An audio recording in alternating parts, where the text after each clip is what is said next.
Hey everyone, this is Jeff Plate of El Terrain. You are watching CMS TV.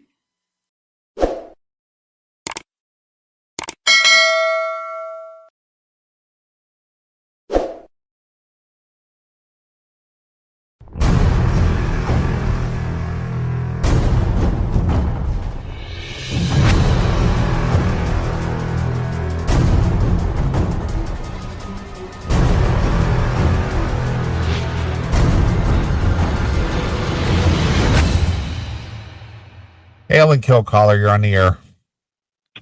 Hey, Hail and Kill guys, how we doing tonight? We're well. Good.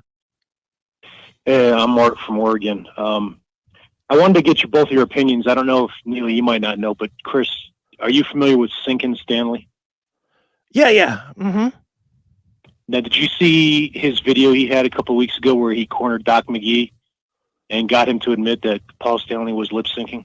I saw the clips, or I saw like text clips of it. I did not see his actual video of it. No. Okay. Well, they were on the Howard Stern show on Wednesday, and sure enough, if you watch the first song of Detroit Rock, they did 3 songs. They did Detroit Rock City, Shout It Out Loud, and Rock and Roll All Night. But the first song, he lip synced on Howard's show. You can just see it. Yeah, I don't doubt that. With this guy. Yeah, I mean, he's been doing it now for, I guess, a little bit more than 10 years, but he refuses to admit it, and yet he goes like on the Kiss cruise, and he even says it in their concert meet and greets where they say, "Oh yeah, we're gonna lip sync and we're gonna do all making fun of it like they're not doing it, but he really is doing it." Sure. Like, what is his deal? He won't admit to it. Now they're down to 50 shows left, and it's just a travesty. And it seems like. Now, I know not everybody's doing it, but if this is the new norm, I mean, whatever rock bands that are left from our, from the 80s and 90s, I mean, are we in trouble here? I mean, is it just going to be the norm from here on out? Well, we're going to do it and not tell people, you know what I mean? See and again, I don't know, I'm guessing here, but, I would think for the old bands, it's going to be the norm until they retire. I think that the younger bands, it's really going to come down to if the younger audience accepts it. If the younger audience accepts, bands not performing, because they're the ones that have not been groomed on the live performance. So I would think if they accept it, then it is going to become the norm. If they turn their back to it and say, yeah, I'm not going to pay this money, I'll go see a cover band play your music and actually play it, which, that is happening at some point. Who knows? I just think that if you go see a band and it's truly live, if they're going to use any of those enhancements, can't they just say that on a ticket? Can't they just announce it somewhere, like on the posters, the tickets, something small where they can just cover their own ass? Because you don't think Kiss is gonna, you really don't think Kiss is gonna do something that's gonna jeopardize them selling any merch or any tickets, do you? Oh, hell no. But I mean, just a couple years ago, Gene comes out and says, don't use backing tracks, don't do it, blah blah blah, and he's talking about the Stones and U2, and yet I think he even does it on certain songs now. But I mean, it's ludicrous. It's like whatever brings in the money, they could care less. Well, that's true. And what the thing is the people who should care the most are the people who are paying the ticket. And if it's a common knowledge thing, which we all know it, because I went to see Wasp back in the first part of January, it was very clear that Blackie was lip syncing for quite a few of the songs. Right. Yeah. And I belong to the Sync Army on Facebook, and one of the guys from our group called Blackie out, and Chris, you might have saw it, where he asked him point blank, "Are you using backing tracks?" And he admitted it. But at least he admitted it. And now, how are people supposed to know that? I mean, I guess like you said, Neely, like if you went to see Wasp, he's doing something. But like these young kids that go, how are you supposed to know that they're actually doing something unless they admit it, right? So how would you know otherwise? Well, the theory that they have is you're paying for a performance, or for you're paying for the entertainment, and whether it's done real or in sync or however, you're still getting your performance. It's like a circus. Yeah. Yeah. And the thing No, is it's these bands, these older bands are, at a quote unquote legendary or nostalgic level. And I don't think people care. They go, well, I always heard of Kiss growing up, or my parents talked about them, or whatever the case may be. And they're coming to town. I'm going to go see Kiss and live a nostalgic moment before they're gone. And they don't really care. Yeah. Yeah. Well, what's Don's feelings about that? Because obviously he's getting older, and I haven't seen Doc in quite a while, but I know his voice isn't really holding up all that well his anymore. voice isn't the greatest, but he's not going to give in to doing the lip syncing thing. I mean, he'll sing. Some shows he does real good, other shows not so much. But he still enjoys performing. People still come out to see him. And he's going to continue doing it. And when people stop coming to see him, I'm sure that's when he'll stop playing. But I was with them a couple weeks ago in Jim Thorpe, Pennsylvania, and the venue, I think it held about 1,000. It was sold out. Yeah, I can imagine. Yeah, it's hard to get a good show this day and age. So, but anyway, thanks for your advice. Thanks for the input on that, guys. And by the way, Neely, it's Wilkes Bar, not Wilkes-Barre. Well, everybody says it different. Yeah. Wilkes-Barre, Wilkes Bar. Wilkes. All right. Have a good night, guys. Fuck there. There you go. All right, you want to see this Kiss performance? Yeah, sure. Go ahead. All right, here we go. This is excellent. Let's do it. All right. Detroit Rock City. 1, 2, 3, 4.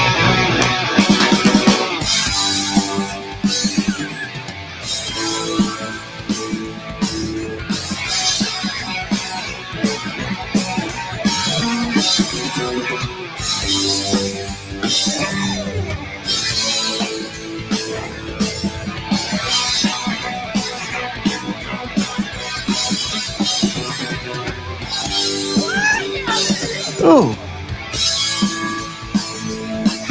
I'm doing it tight on Saturday night. 9 o'clock, radio's the only light. I hear my song, it pulls me through. Comes on strong, tell me what I got to do. I got to get up, everybody's gonna go their feet. Get down, everybody's gonna leave their seat. Hey, gotta lose your mind and reach up, Rock City. Get up, everybody's gonna move their feet. Get down, everybody's gonna leave their seat. I don't know. He didn't seem too. I mean, his voice is definitely stronger than it. Whenever they show his voice, saying woo and yeah and stuff, he sounds all out of tune to this. So I don't doubt that he's singing. I don't think it's as obvious as that guy said. Do you? No, I actually thought he was singing it for real. Yeah, he might be. Let's watch a little more. He sounds gravelly, so it sounds like he's actually singing at least this song. I didn't see the other songs, so. Let's see. Getting late, just can't wait. In the club, you're not in the road. First I drink, then I smoke. Got the car, trying to make the midnight show. Let's go. Get up, everybody's gonna move their feet. Get down, everybody's gonna leave their seat.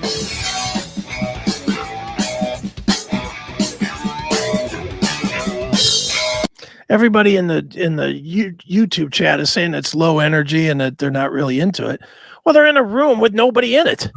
It's just funny that they're mugging for the camera and stuff like they got an audience. So they're good actors. They sure know how to still do all the little stage moves and stuff to. Sure. But they're playing to nobody, literally nobody, because even Stern's not there. If I'm not mistaken, Stern's in his studio in Florida or at his house or somewhere. He's not there. He doesn't come to Sirius XM anymore. Nope. He's cameraing in himself. So I think the only time that he's been to Sirius XM is when he did that Bruce Springsteen interview a couple of months ago or something. Oh, the groundbreaking one that HBO had to cover? Shut up. What a tool. Anyway, you want to watch more of this, or I think we get the picture. Yeah. Well, there you go. Kiss on Howard Stern, and we can announce that or talk about that real quick before we switch up for a minute. Okay. You did hear that they announced the final 2 shows. Well, you did mention that that they're on their farewell. Today. I didn't hear the announcement or anything, so I have no idea what's December 1st and 2nd at Madison Square Garden are the final 2 shows of Kiss, allegedly. This year. This year, yeah. Okay. So some people are super excited about this thing. The end of the road tour. Yeah. I know Mark Striegel was all over it. He was like, "Oh, I'm going to be there." I'm like, "Hey."